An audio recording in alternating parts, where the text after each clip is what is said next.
بسم اللہ الرحمن الرحیم۔ شروع اللہ کے نام سے جو بڑا مہربان نہایت رحم والا ہے۔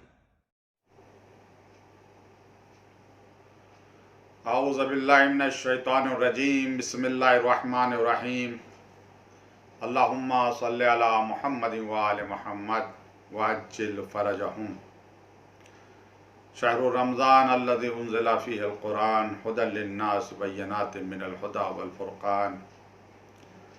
ماہ مبارک وہ مہینہ ہے جس میں قرآن مجید نازل ہوا، جس میں لوگوں کے لیے ہدایت ہے اور ہدایت کی نشانیاں ہیں۔ ماہ مبارک رمضان میں روزہ فرض کیا گیا ہے۔ ایک مسئلہ روزے کے حوالے سے میں بیان کرنا چاہ رہا ہوں، اور مسئلہ یہ ہے کہ اگر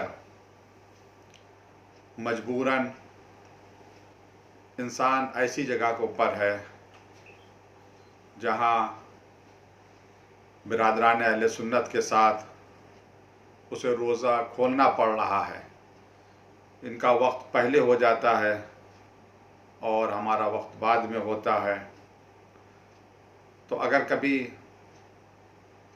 ایسے حالات سے دوچار ہونا پڑے کہ اہل سنت کے ساتھ روزہ افطار کرنا پڑے تو کیا کرنا چاہیے؟ پہلی کوشش تو یہ کرنی چاہیے کہ روزے کو اپنے وقت پر ہی کھولے۔ پھر اگر انسان تقیے میں آ گیا، یعنی اسے اگر خوف ہے، اپنی جان کا خوف ہے یا مال کا خوف ہے یا عزت و آبرو کا خوف ہے، اس طرح کا خطرہ ہے، تو کھول سکتا ہے ان کے ٹائم کے اعتبار سے، اور پھر اس کے بعد یہاں جس مرجع کی، جس مجتہد کی تقلید کر رہا ہے اس کے مسئلے کو فالو کریں۔ بعض کے نزدیک قضا نہیں ہے اور بعض کے نزدیک قضا بھی ہے۔ بہرحال پہلی کوشش یہ کرنی چاہیے کہ وقت کے اوپر، اپنے وقت کے اوپر روزے کو انسان کھولے۔ ماہ مبارک دین سمجھنے کا مہینہ ہے، اس میں روزہ فرض ہے، نماز تو بہرحال سال بھر واجب ہے، مگر اس مہینے اگر کوئی نماز نہ پڑھے تو یقیناً یہ شخص بدقسمت ہے کہ رحمت اور برکت سے اپنے آپ کو محروم کر رہا ہے۔ نماز ضرور پڑھیں اور کوشش یہ کریں کہ سمجھ کر نماز پڑھیں، جو سورہ نماز میں پڑھ رہے ہیں یا جو دعائیں نماز میں پڑھی جا رہی ہیں ان کے معنی کیا ہیں، اس پر غور کرنے کی ضرورت ہے۔ اسی وجہ سے آج ایک نئے سلسلے کا آغاز کیا جا رہا ہے۔ انشاءاللہ پہلے حصے میں ہم نماز کا ترجمہ، ان سوروں کا ترجمہ اور تھوڑی سی تفسیر جو سورے عام طور سے نماز میں پڑھے جاتے ہیں، مگر اس سے پہلے یہ بات واضح کرنا چاہتا ہوں کہ کیوں ضروری ہے سب کے لیے کہ نماز سمجھ کر پڑھے، یعنی وہ جو سورے پڑھ رہا ہے، جو آیتیں پڑھ رہا ہے، جو دعائیں پڑھ رہا ہے، جو ذکر پڑھ رہا ہے رکوع و سجدے میں، اس کے معنی کیا ہیں، اس کو سمجھنے کی کوشش کرے۔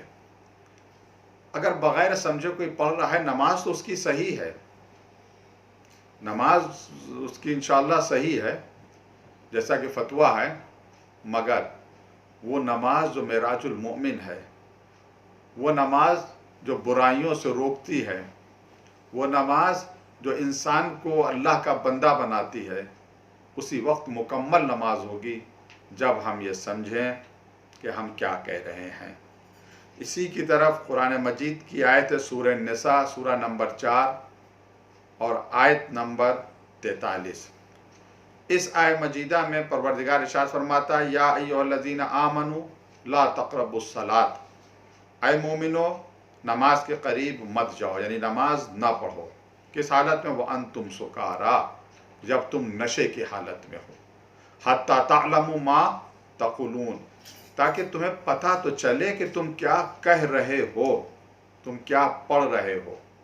اب یہاں پر ریزن بتا دیا کہ نشے کی حالت میں تم نماز نہ پڑھو تاکہ تمہیں پتہ چلے کہ تم کیا پڑھ رہے ہو، کیا کہہ رہے ہو۔ انسان جب نشے کی حالت میں ہوتا ہے تو اسے نہیں پتہ چلتا کہ ہم کیا پڑھ رہے ہیں۔ اب اس آیت کو سن کر کوئی یہ نتیجہ نہ نکالے کہ نماز نشے کی حالت میں نہیں پڑھی جا سکتی، اس کے علاوہ نشے کا استعمال یعنی شراب جائز ہے۔ نئی دین کی حکمت کو سمجھیں۔ ماہ مبارک رمضان میں قرآن نازل ہوا، اس کے دو نزول ہیں، ایک انزال ایک تنزیل۔ انزال یعنی ایک ساتھ پورا قرآن شب قدر قلب پیغمبر صلی اللہ علیہ وآلہ وسلم پر نازل ہوا، پورا کا پورا قرآن۔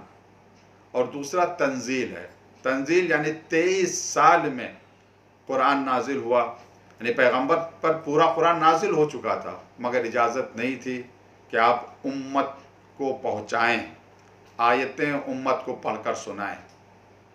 جیسے جیسے وقت آتا گیا پیغمبر آیتیں پڑھتے گئے، سورے پڑھتے گئے، امت تک قرآن مجید پہنچتا رہا۔ تدریجاً یہ دین مکمل ہوا ہے۔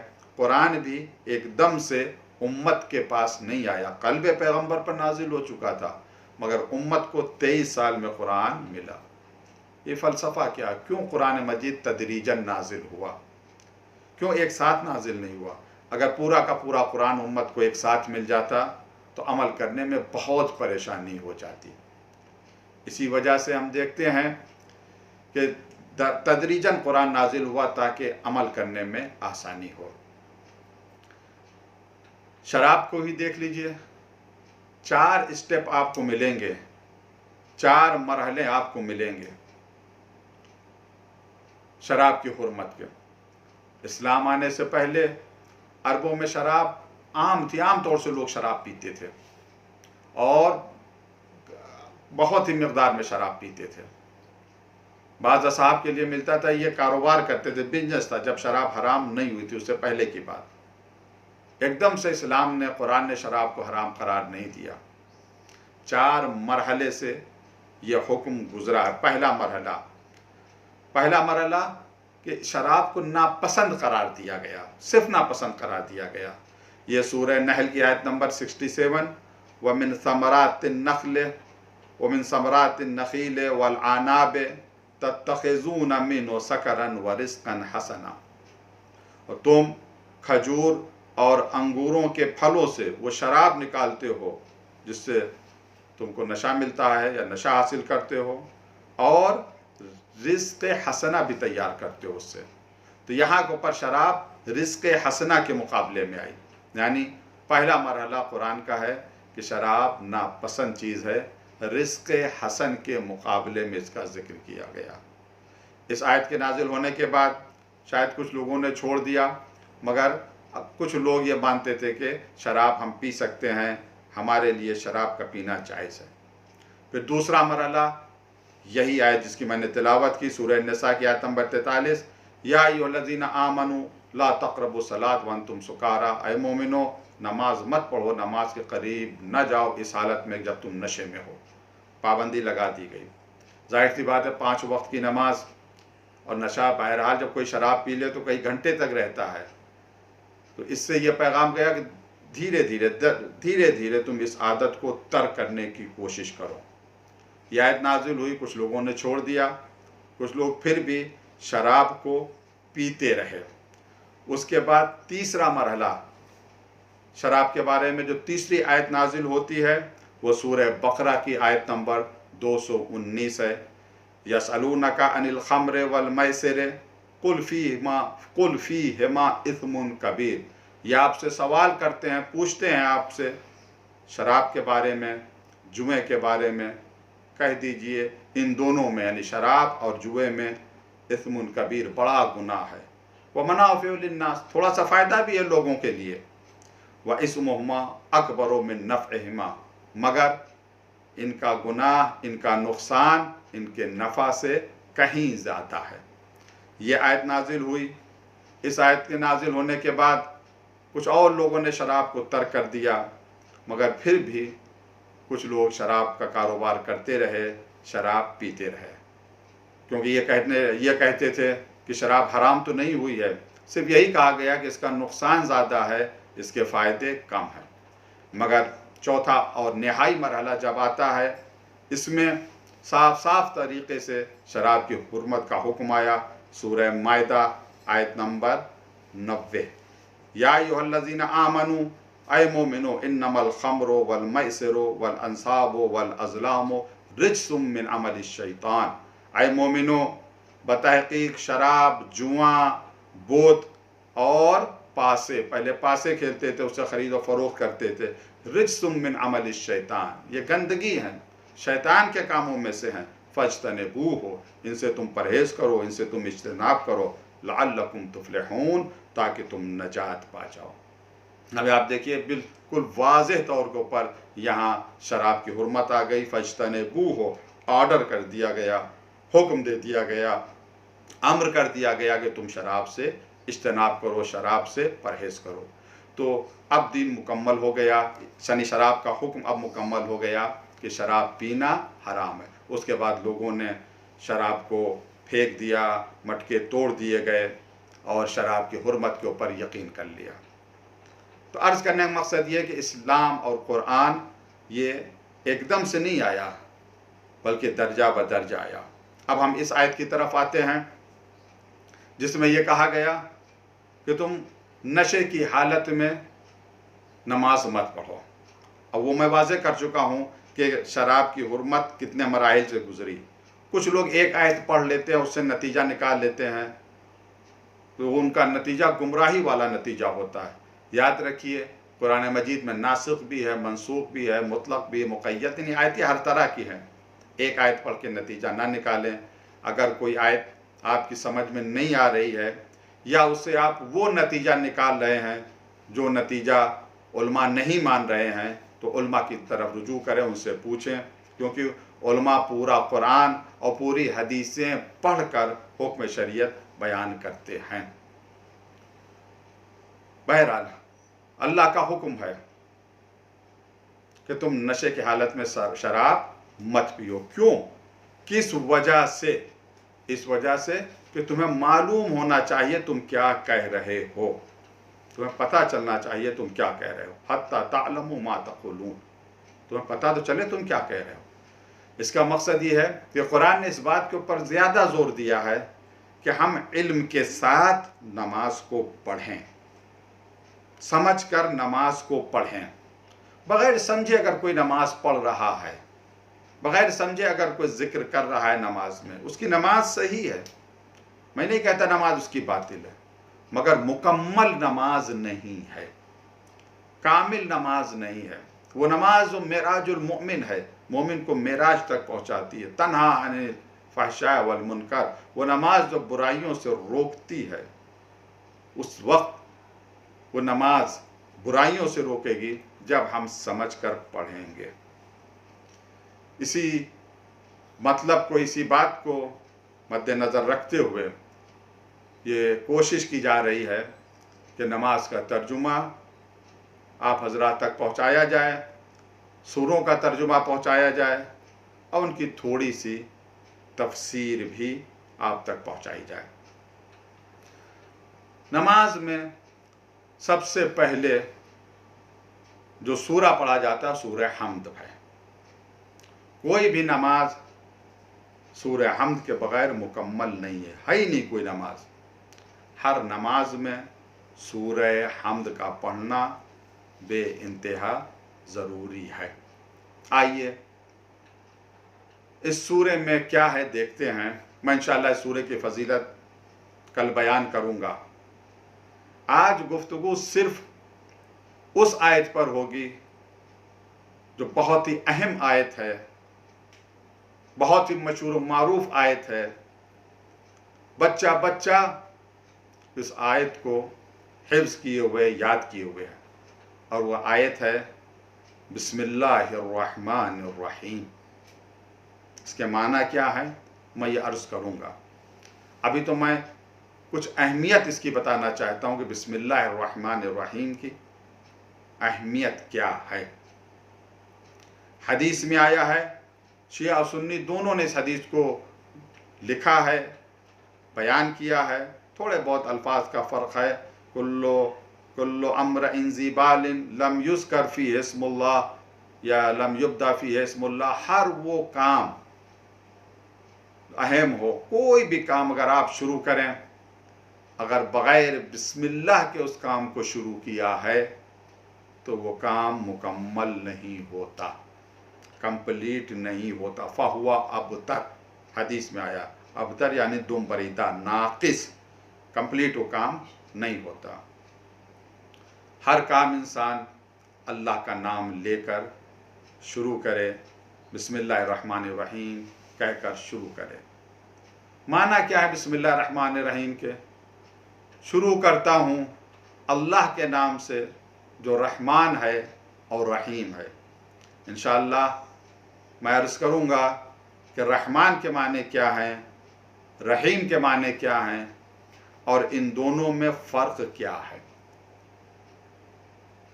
رحمان اور رحیم میں فرق کیا یہ بھی میں بیان کروں گا، مگر یہ آیت جو بسم اللہ ہے، بسم اللہ الرحمن الرحیم، یہ آیت ہمارے پیغمبر پر صلی اللہ علیہ وآلہ وسلم پر 114 مرتبہ نازل ہوئی ہے، یعنی اتنی اہم آیت ہے۔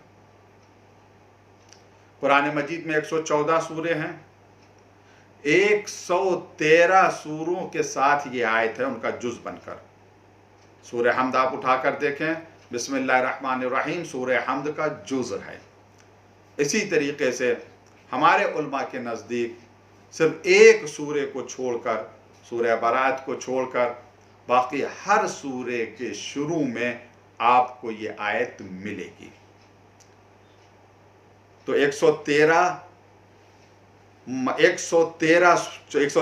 سورے، 113 سوروں میں یہ آیت، صرف ایک سورے میں نہیں ہے، مگر سورہ نمل میں اس آیت کی تکرار ہو گئی، بیچ میں یہ آیت آ گئی۔ سورہ نمل کہتے ہیں عربی میں چیٹی کو، چیٹی والا سورہ، یعنی جس میں جناب سلیمان پیغمبر کا ذکر ہے کہ جب آپ نے خط ملکہ کو لکھا تھا، بلقیس کو لکھا تھا یمن کی طرف، تو انہوں نے یہ کہا تھا انہو من سلیمان انہو بسم اللہ الرحمن الرحیم، یہ سلیمان کی جانب سے ہے، اس اللہ کے نام سے جو رحمان اور رحیم ہے۔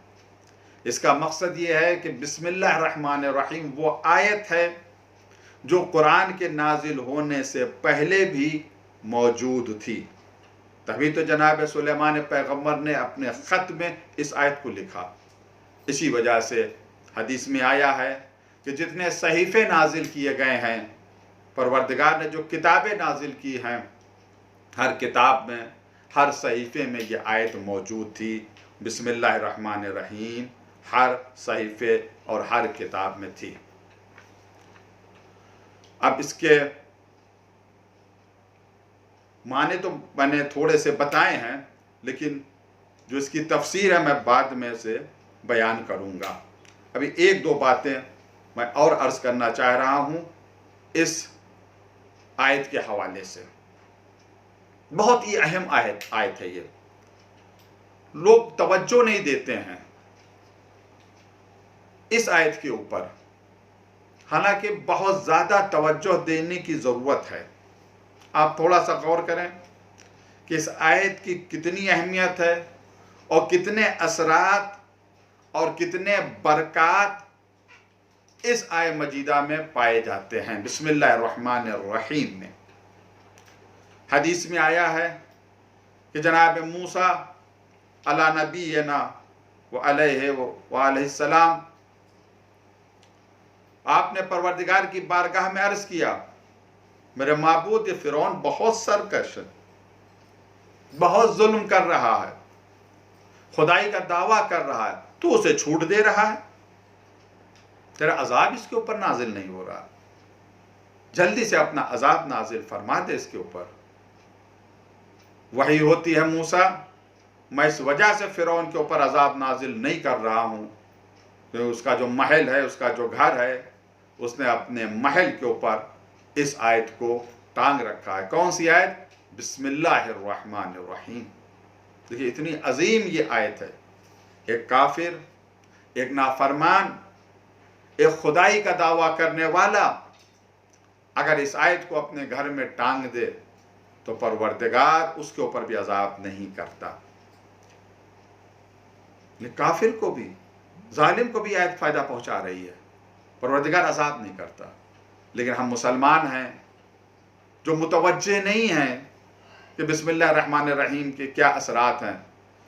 نظر بد سے بچنے کے لیے، بری نظر سے بچنے کے لیے، جادو اور ٹونے سے بچنے کے لیے، جنات وغیرہ، شیاطین وغیرہ سے بچنے کے لیے کیا کرتے ہیں؟ وہ نیمبو اور ہری مرچ وہ دروازے کے اوپر ٹانگ دی جاتی ہیں، نہ جانے کیا کیا ٹٹکے وغیرہ کیے جاتے ہیں۔ کیوں؟